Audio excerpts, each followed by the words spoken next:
Good morning, 4th grade. So I'm down at the barn feeding this morning and I wanted to show you some of my friends. Here they are. These are our new babies. They're so stinking cute. They're a little shy though. And here's one of the bigger ones that won't stop chewing on the book. Chapter 4. Bradley stood at the front door and hollered, "Miss Ebel is a liar. Don't believe anything she tells you." Bradley's mother got into the car, gritted her teeth, and drove to school. She was just as afraid as Bradley, if not more so, of what Miss Ebel would tell her. She wanted to believe Bradley when he told her he was getting all A's or was elected class president. She tried to fool herself that it could be true, even though she knew it couldn't. She knew her son, and she knew Miss Ebel wouldn't take the trouble to call her on the phone if everything were really as wonderful as Bradley said it was. Still, she hoped. She opened the door to Bradley's classroom. No one was there. "Hello?" she called out timidly. She looked around. There was a bulletin board covered with A papers. She looked from one paper to another and hoped, with all her heart, that she'd see one with Bradley's name on it. She didn't.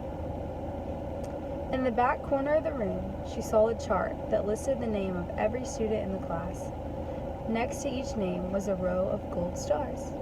Next to Bradley Chalkers, there were no stars. "Miss Chalkers?" Startled, she turned around to see Miss Ebel. "Oh, you scared me," she said, then smiled. Miss Ebel didn't smile.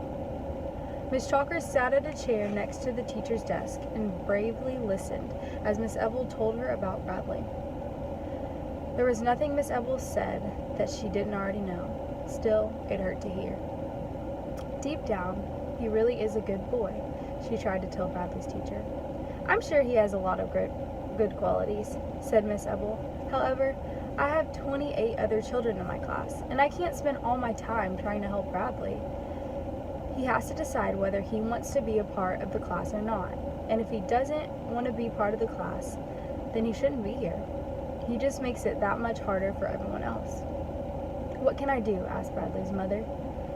"The school has just hired a counselor," said Miss Ebel. "I'd like your permission for Bradley to begin seeing her once a week." "Anything that will help my son," said Miss Chalkers. "I don't know if she can help him or not," said Miss Ebel. "Bradley has a very serious behavior problem. If he doesn't show improvement soon, more drastic measures will have to be taken." "Deep down, he really is a good boy," said Bradley's mother. "Well, let's go meet the counselor," said Miss Ebel. She led Bradley's mother down the halls to the counselor's office. The door was open, but nobody was there. Bradley's mother stepped into the room. Boxes were everywhere. Some were turned over with their contents half spilled into the floor. A yellow ladder lay on its side. In the center of the room was a round table surrounded by chairs, but the table and chairs were covered with papers and boxes and games and books. There was hardly room for Bradley's mother and teacher to stand. "She's just moving in," Miss Ebel explained. "I'm sure she'll have it cleaned up by tomorrow." Miss Chalkers shrugged. She picked up a dolphin puppet from an open box on the table and put her hand inside it. Suddenly, there was a loud grunt, and a young woman entered the room. She dropped the box she was carrying, and more than 100 crayons spilled out across the floor. "Oh, hello," she said. She was a lot younger than either Miss Ebel or Miss Chalkers. She wore blue jeans and a red t-shirt with rock and roll written across it in light blue letters. She had light brown hair, almost blonde, and clear blue eyes. "I'm Carla Davis," she said, and held out her hand. Bradley's mother stared at her a moment, then reached out to shake her hand and suddenly realized she was still wearing the dolphin puppet. She quickly removed it and put it back into the box on the table. The counselor smiled. "She needs to sign the form so that you can start seeing your son," said Miss Ebel. Miss Davis looked hopelessly around her office. "They're around here somewhere," she muttered, then began tearing into the boxes. "Perhaps I'd better come back," said Bradley's mother. "Found them," said the counselor, holding up the forms. She cleared a space on the round table by pushing away a box and gave Miss Chalkers a form to sign. Bradley's mother looked around the messy office, then at the young woman with the rock and roll t-shirt. She shrugged her shoulders and signed her name. Miss Davis took the form from her. "Oh, you're Bradley Chalkers' mother." Miss Chalkers nodded. "You would not believe all the horror stories I've heard about Bradley Chalkers," said the new counselor. "I've been here less than 3 hours, but it seems like every teacher in the school has dropped by to warn me about him." "Deep down, he really is," Bradley's mother started to say. "I can't wait to meet him," the counselor interrupted. "He sounds charming, just delightful." And we're going to go ahead and read chapter 5 because it's only 2 pages long.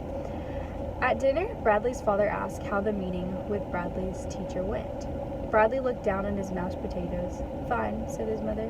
"Bradley is doing very well." "Good, glad to hear it," said his father. Bradley was glad to hear it too. Later that evening, his mother came into his room. "I met Miss Davis, the new counselor," she said. "You're going to begin seeing her tomorrow." "No," said Bradley, "I won't go."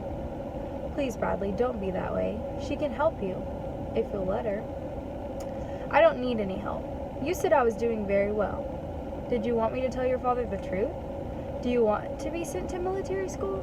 Maybe he's right. I don't know. Maybe that's what you need. You said I was doing very well. I heard you." "Please, Bradley," said his mother. "Give Miss Davis a chance. Please. You should have taken me to the zoo." It was drizzling the next morning as Bradley walked to school. He wore red rubber boots and a yellow raincoat. He stomped in every puddle along the way, making big splashes.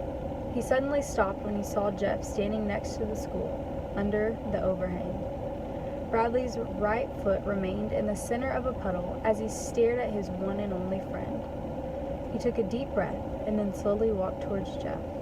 "He has to like me," he tried to convince himself. "I gave him $1." "Hi, Bradley," Jeff greeted him. He didn't answer. "If you want, I can help you with your homework sometimes," Jeff offered. "I know I'm new here, but I'm pretty smart, and we learn the same stuff at my old school." He shrugged modestly. Bradley looked at Jeff as if he were from outer space. "I don't need any help," he said. "I'm the smartest kid in class. Ask anyone." They headed for Miss Ebble's room, side by side, but not necessarily together. And that's the end of chapter 5. So chapter 6 will be on the next video.